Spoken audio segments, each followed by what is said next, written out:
একটি ছোট গ্রাম ছিল। গ্রামের মানুষ খুব সাধারণ জীবন যাপন করত। ধীরে ধীরে তাদের মধ্যে পরিবর্তন আসতে শুরু করলো। মানুষ নামাজ পড়া কমিয়ে দিল, কেউ কেউ একেবারে মসজিদে যাওয়া বন্ধ করে দিল। গ্রামের মসজিদটা ধীরে ধীরে ফাঁকা হয়ে গেল। মসজিদ এখন প্রায় খালি, কেউ ঠিকমতো নামাজে আসে না। ইমাম অসুস্থ হয়ে বাইরে চলে যান, মসজিদটা যেন একা হয়ে যায়। এক রাতে গ্রামের কিছু মানুষ দেখে মসজিদের ভিতরে আলো জ্বলছে, কিন্তু দরজা তালা দেওয়া, কেউ ভিতরে ঢোকেনি, তবুও আলো জ্বলছে। পরের দিন গ্রামবাসী একে অপরকে বলে, কেউ বলে এটা ভূতের কাজ, কেউ বলে জিন আছে। সবাই ভয় পেতে শুরু করে, কেউ আর মসজিদের কাছে যায় না। গ্রামের একজন কিশোর ছেলে এই ঘটনা দেখে কৌতূহলী হয়ে যায়। সে সিদ্ধান্ত নেয় সত্যটা জানবে। সে ভয় পেলেও সত্য খুঁজতে চায়।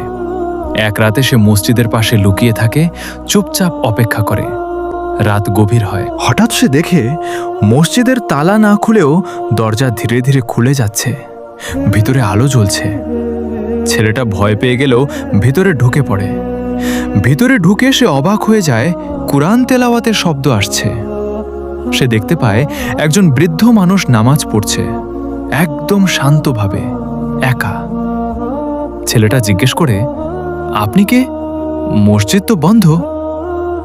বৃদ্ধ মানুষ হালকা হাসি দিয়ে বলে, মানুষ চলে গেলেও আল্লাহর ঘর কখনো বন্ধ হয় না। আমি শুধু আল্লাহর ইবাদতের দায়িত্ব পালন করছি। পরের দিন ছেলেটা সবাইকে বলে, কিন্তু কেউ বিশ্বাস করে না। সবাই ভাবে সে স্বপ্ন দেখেছে। পরের দিন সকালে মসজিদে গিয়ে দেখা যায় ভিতরে শুধু একটি জায়নামাজ পড়ে আছে, কিন্তু সেই বৃদ্ধ মানুষ আর নেই। আল্লাহর ঘর কখনো খালি থাকে না, মানুষ না থাকলেও আল্লাহর ইবাদত চলতে থাকে। সময় থাকতে সবাই আল্লাহর পথে ফিরে আসি। এমন আছে, আজকে আছি, কালকে নাও তো থাকতে পারি।